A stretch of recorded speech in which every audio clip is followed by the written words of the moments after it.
திருமண கோலத்தில் யுவதி ஒருவர் ஆசிரியை நியமனம் பெற்ற சம்பவம் ஒன்று பதிவாகியுள்ளது. ஹம்பாந்தோட்டை மாவட்டத்தில் வேலையற்ற பட்டதாரிகளுக்கான நியமனம் வழங்கும் நிகழ்வின் போது இடம்பெற்ற சம்பவம் ஒன்று பலரது கவனத்தையும் ஈர்த்துள்ளது. தனது திருமண பந்தத்துக்கு தயாரான யுவதி ஒருவர் தனது திருமண ஆடை அலங்காரத்துடன் தனது ஆசிரியர் நியமனத்தை பெற்றுக் கொள்வதற்காக நிகழ்வுக்கு வருகை தந்திருந்தார். இவ்வாறு வருகை தந்தவர் அம்பலாந்தோட்டை பிரதேசத்தைச் சேர்ந்த திலினி என்ற யுவதி ஆவார். தென்மாகாண ஆளுநர் லக்ஷ்மன் யாப்ப அபிவர்த்தன தலைமையில் ஆசிரியர்களுக்கான நியமனம் வழங்கும் நிகழ்வு நேற்று நடைபெற்றமை குறிப்பிடத்தக்கது. கடந்த வாரத்தில் இந்தியாவில் கைது செய்யப்பட்ட ISIS உடன் தொடர்புடைய இலங்கையர்கள் மத தீவிரவாதிகள் என்பதற்கான பதிவுகள் இல்லை என்று இலங்கையின் பாதுகாப்பு செயலாளர் கமல் குணரத்ன தெரிவித்துள்ளார். கிழக்கில் இடம்பெற்ற செய்தியாளர் சந்திப்பு ஒன்றில் கருத்து வெளியிடுகையிலேயே அவர் மேற்கண்டவாறு குறிப்பிட்டார். மேலும் அவர் கூறுகையில், கைது செய்யப்பட்ட நால்வரும் போதைப் பொருட்களுக்கு அடிமையானவர்கள், மேலும் அவர்கள் மத தீவிரவாதிகள் என்பதற்கான பதிவுகள் இல்லை. அதேவேளை அவர்களுடன் தொடர்புடையவர்களை கைது செய்து அவர்களிடம் தீவிர விசாரணை நடத்தப்பட்டு வருகின்றது. இந்நிலையில் அவர்கள் பற்றி கூடுதல் விவரங்களை வெளியிடுவது சரியான தீர்மானமாக இருக்காது என அவர் சுட்டிக்காட்டியுள்ளார்.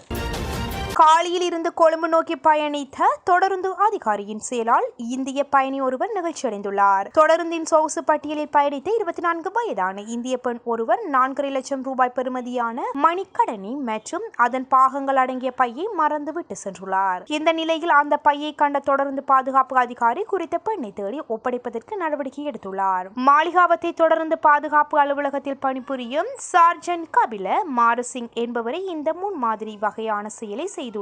மாளிகாவத்தை தொடர்ந்து நிலையத்துக்கு புகையிரத்தில் வரும்போது அதனை அவதானித்த அதிகாரி பையை கொண்டு வந்து மாளிகாவத்தை தொடர்ந்து நிலைய உப போலீஸ் பரிசோதகர் நந்தன பெரராவிடம் ஒப்படைத்துள்ளார். இந்திய பெண் பையை தேடி வந்த நிலையில் அவரிடம் குறித்த பை ஒப்படைக்கப்பட்டது. பையை ஒப்படைப்பதற்காக இந்திய அதிகாரி மாரசிங்கவுக்கு நன்றி தெரிவித்துள்ளார். மேலும் இந்த பையை மீண்டும் கண்டுபிடிப்பேன் என ஒரு நொடி கூட நினைக்கவில்லை எனவும் அதிகாரியின் இந்த நேர்மையான செயலை பாராட்டியதுடன் தொடர்ந்து பாதுகாப்பு படை அதிகாரிகளுடன் அவர் புகைப்படம் ஒன்றையும் எடுத்துக் கொண்டுள்ளார்.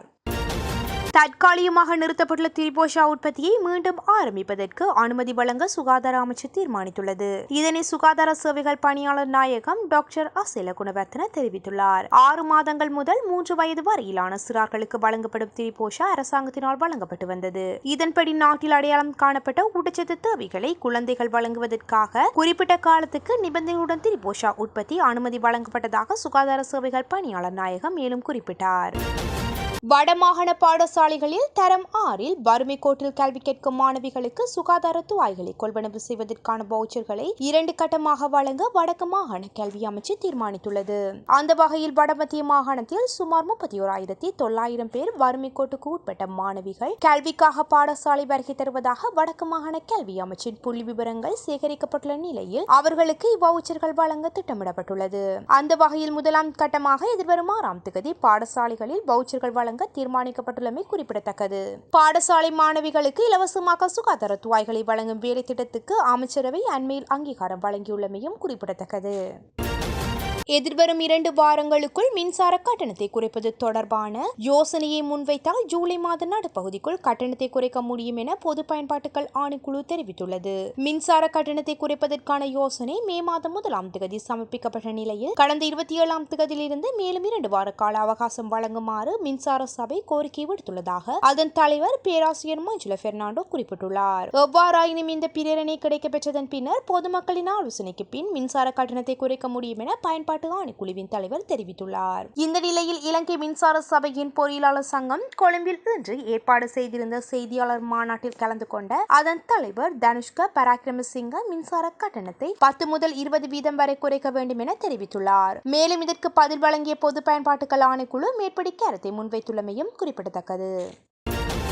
நடிகர் விஜய் நடிப்பில் உருவாகி வரும் கோட் திரைப்படத்தின் படப்பிடிப்பு இலங்கையில் இடம்பெறுவதாக தெரிவிக்கப்படுகின்றது. வெங்கட் பிரபு இயக்கத்தில் விஜய் நடிப்பில் உருவாகி வரும் கோட் திரைப்படத்தின் படப்பிடிப்பு அண்மையில் ஆரம்பமானது. இந்நிலையில் இந்த திரைப்படத்தின் படப்பிடிப்பு இலங்கையில் இடம்பெற உள்ளதாக முன்னதாக செய்திகள் வெளியாகியிருந்தன.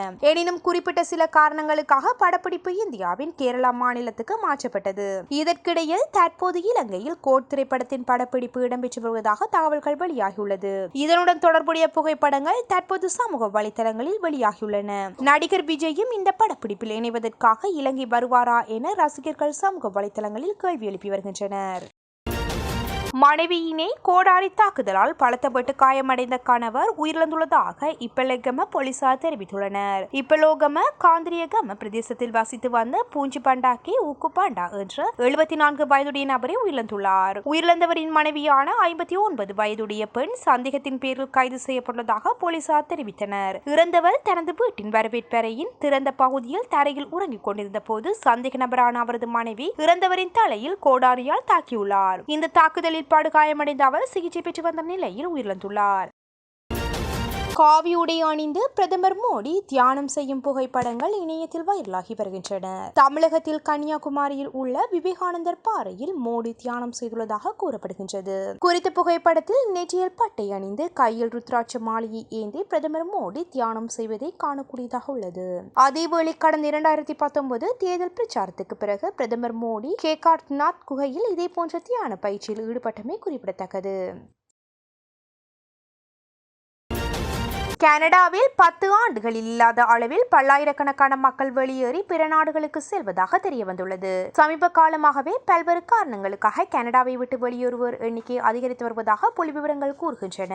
இதற்கமைய 2022 126,340 பேர் கனடாவை விட்டு வெளியேறி அமெரிக்காவுக்கு சென்றுள்ளனர். இந்த எண்ணிக்கையானது 10 ஆண்டுகளுக்கு முந்தைய நிலைமை ஒப்பிடும்போது 70% ஆகும். இவ்வாறு வெளியேறுவர்களில் 53,311 பேர் கனடாவில் பிறந்தவர்கள் மற்றும் 42,595 பேர் அமெரிக்காவில் இருந்து கனடாவில் வாழ வந்தவர்கள். 30,434 பேர் கனடாவுக்கு புலம்பெயர்ந்த வெளிநாட்டவர்கள் ஆவர். கனடாவில் இருந்து வெளியேற பல்வேறு காரணங்கள் உள்ளதாகவும் அமெரிக்கா கனடாவை விட சிறந்ததாக கருதப்பட்டாலும் இவ்வாறு வெளியேறுவதாக கூறப்படுகின்றது. நீங்கள் ஏன் கனடாவை விட்டு வெளியேற விரும்புகின்றீர்கள் என கேட்பதற்கு கனடாவில் இருந்து அமெரிக்காவுக்கு புலம்பெயர் மக்களுக்கு உதவி வரும் சட்டத்தரணி ஒருவர் எங்களுக்கு ட்ரூடோவின் ஆட்சி பிடிக்கவில்லை என பலரும் வேடிக்கையான காரணத்தை கூறுகின்றனர் என தெரிவித்துள்ளார்.